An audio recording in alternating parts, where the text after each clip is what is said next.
GM recently announced that they are closing several plants and laying off thousands of their workers. It's about 14,300 workers are losing their jobs. This is a mix of production workers and management. Now, one of those plants that is closing is Lordstown, Ohio. Now, Lordstown, Ohio voted overwhelmingly for Donald Trump in the 2016 election. Now, that's, of course, partly based on Trump promising to protect the jobs in that plant, which is the only production plant in Ohio. Now, some of the workers who are losing their jobs are taking their frustrations out on the president for basically lying to them. Now, a woman who has spent the last 20 years working at the GM plant in Lordstown said in a recent interview that she basically blames President Trump for the closure of that plant and the loss of her job. Now, this is Nanette Centers, right? And she's 55 years old. She's been working at this plant for, as it said, 20 years. And she talked to Vox magazine. Now, Vox published this interview on Thursday. And in it, Center said that she was shocked by the automaker's plans to close its facility in Ohio and accused the president of giving workers at the plant false hope at a rally in the state by telling people that he would bring jobs back. Now, the jobs leaving the state obviously is the opposite of bringing jobs in. The jobs are leaving. And this has been happening all over. It's been happening at Carrier, Harley Davidson, a lot of these other corporations. They're pulling jobs out. They're relocating plants overseas. They are laying off American workers. This is after Trump and the Republican Party basically gave them everything they wanted when it comes to tax cuts and deregulation. So that's what's going on here. Now, Centers told Vox, quote, "All the president's rhetoric has divided the workforce horribly. I was here when Trump had a rally last summer. He said, don't sell your house. Don't worry about that. I'm going to bring your jobs back." And again, none of that happened. Tax cuts did not create more jobs. It actually led to more stock buybacks and higher executive pay. GM, for example, their CEO made $22 million. And what's going on with the economy actually is this, look, they've been coasting off a high achieved under the Obama administration. Now, that is to say that Wall Street and big corporations were still doing really well under Obama, and they're doing even better today. This is all while American workers, the middle class, the working class, have been suffering under stagnant wages and disappearing benefits for decades. So let's be honest about the Obama economy and the Clinton economy under Bill Clinton, George H.W. Bush. All of this goes back to Reagan, union busting. That is when the decline of unions began to really take off. And with the decline of unions, you've had a decline in wages, working conditions, and benefits to go along with it. So let's be honest about what happened. Okay, this isn't the fault of Donald Trump. It's not the fault of Bill Clinton. It's not quite the fault of President Obama. Although all of them have contributed negatively in their own way. For example, George W. Bush with his gigantic tax cuts for the rich. And then, of course, you add in President Trump's gigantic tax cuts that have not helped the situation, and the assault on labor rights by Republicans and Democrats over the years. So, anyway, now, here's the thing. None of this has gotten better. It's all gotten worse. And some people, I should say a lot of people, have been seeing that that was the case for the whole time. For example, back to Centers, she said, quote, "From day one, I could see what he was. The way he managed to give people false hope." And that's what a right-wing populist does. And I say populist with a little bit of reservation, because really, when you're right-wing, you can't necessarily be a populist. Still, he talked about, we're going to protect your jobs. We're going to save your jobs. We're going to make sure that you have money, and it's going to be great, and you're going to have fantastic jobs, and you're going to make even more money, even though I don't believe in a minimum wage. I think we should get rid of it, etc. But the markets, the free markets, right? Well, all those promises came to what? Nothing. Now, Centers says that basically tells Vox what she sees as incredibly disturbing among people who are still enamored with President Trump. She said, quote, "A lot of people are still hoping he will save them now. It's disturbing." Well, look, I've got news for those people, right? MAGA guys, you still watching, right? Trump's not going to come and save you. He's never going to come save you. That wasn't the point. Even if he did care, which I highly doubt he does not, the guy's not even smart enough to save himself.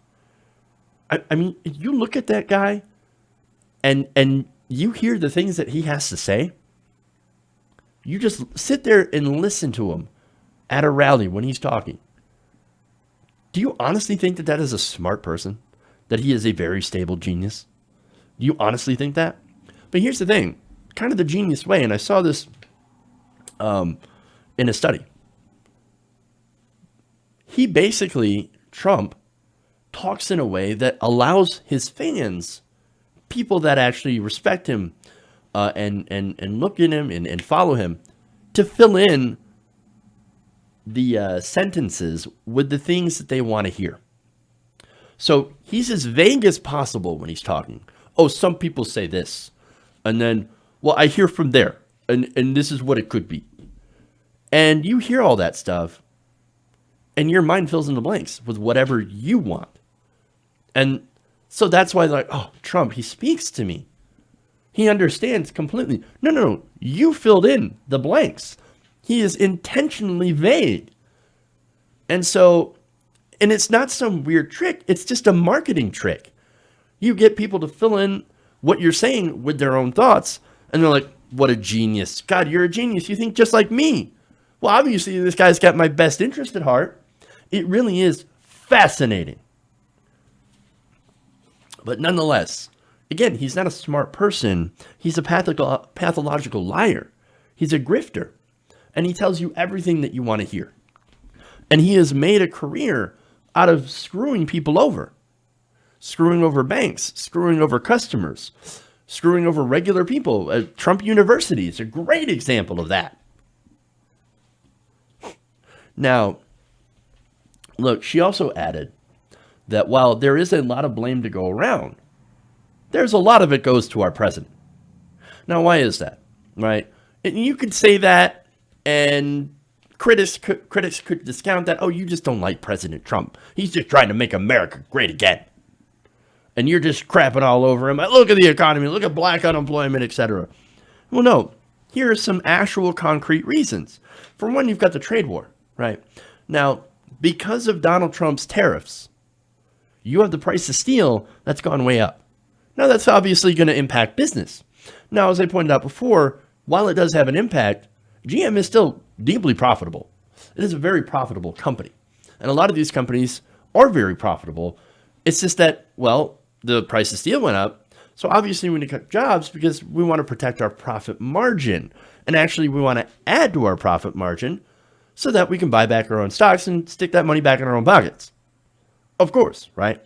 Nonetheless, okay, you have the price of things that are increasing thanks to the trade war with China. Okay. But, you also have deregulation. No, wait a minute. Republicans say that deregulation is fantastic for business. What are you talking about? Businesses love deregulation. It's actually really great. Well, there are some regulations that have big impacts on the way business actually is handled.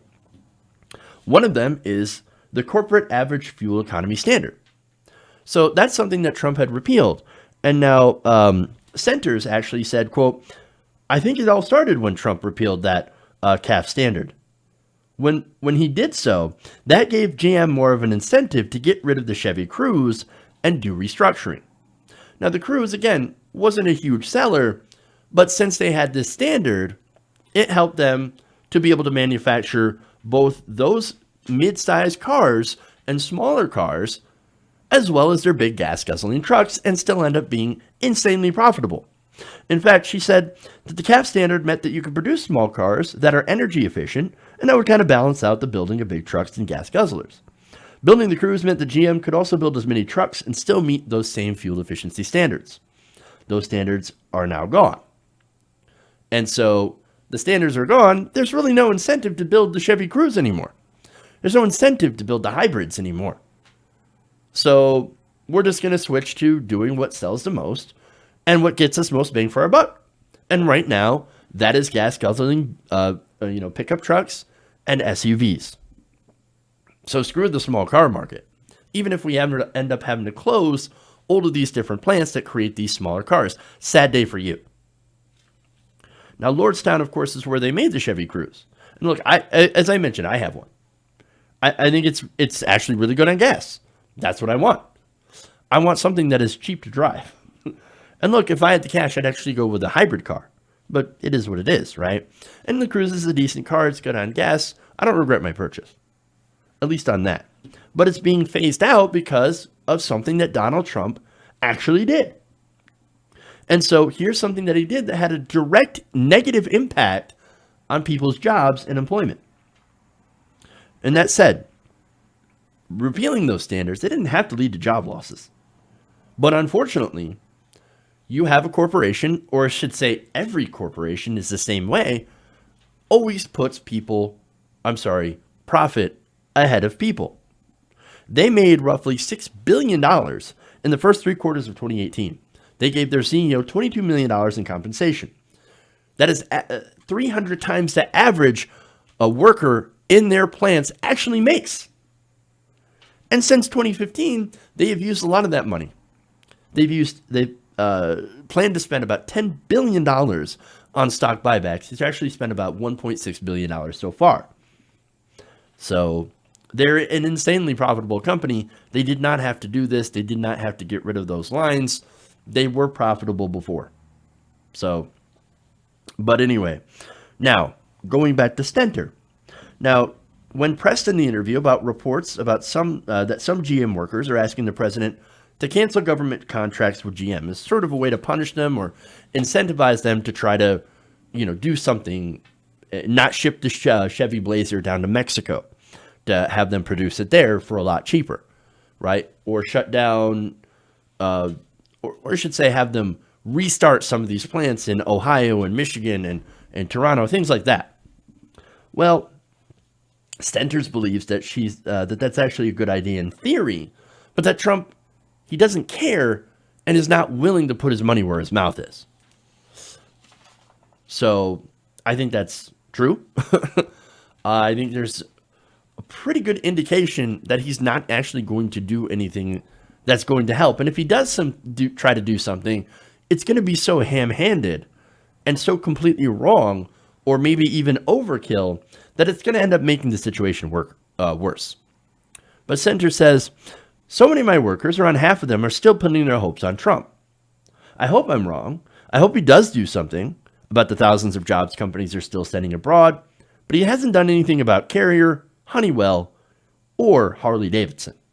So those are 3 of those companies, right, that ended up, even after getting massive tax breaks. And Carrier is actually one of the more interesting ones because Carrier was one of the first companies to negotiate with the Trump organization to have the Trump the Trump administration and Pence, Vice President Mike Pence, when he was governor of Indiana, give out massive tax breaks and subsidies to Carrier on the promise that they will keep their plant in Indiana.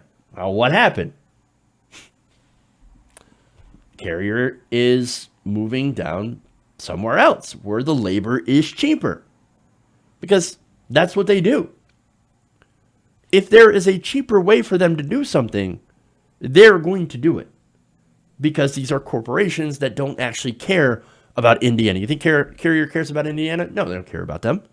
They don't care about the worker. They don't care about their promises made to Donald Trump or to anyone. The thing is that they're going to do whatever makes them the most profit because that's how they're designed. Our system basically incentivizes that too. We have programmed these robots, these machines, to extract profit at basically any cost to anything other than itself. Okay? So here's the thing, right? So now, will Trump do anything about it? Of course not, as I already mentioned that. For one, look, corporations and wealthy donors. He's not going to do anything that possibly impacts him because he is a wealthy person, supposedly, and he's a business owner. So is he going to punish business owners? No. And the other thing is, if he could do something, what could he actually do? I don't know. I don't see a way to fix this, right? To stop these companies from going overseas without like specifically targeting them. And I don't necessarily think that that's a good idea. But I do know one thing we shouldn't do: bail out and subsidize corporations that outsource. Right? If you're a company that would rather outsource all their labor and then sell in the United States, you shouldn't do that. We shouldn't bail you out. You shouldn't get a dime of taxpayer money. Because as we've seen, cutting corporate tax rates and giving them subsidies and giving them special deals and breaks doesn't work. The profit does not trickle down. The wealth does not trickle down. It does not create jobs. The only thing that creates that creates jobs is a strong middle class with demand. A strong middle class that has been created and maintained through strong labor rights, labor unions, worker protections, and higher wages. Only that middle class can create enough demand in the country to continue to create jobs and sustain economic growth. And that's it. And we are far, far from that kind of system. Hey guys, hopefully you enjoyed that free video. Now I'm going to have to ask you a favor. Between the demonetization and the YouTube algorithm messing around with view counts, etc., we're having a hard time adjusting to the new YouTube reality, which is where you guys come in. See, we have a patreon.com/TYTNation set up to help us rely on you guys, the viewers, instead of big corporate ads. Look, you know the show. You know how I'm not in favor of big corporations anyway. So help us transition away from relying on the ad model to pay the bills and sign up to be a patron, patreon.com/TYTNation. That goes a long way to help us keep the lights on. And you guys will know that you're supporting independent, progressive media.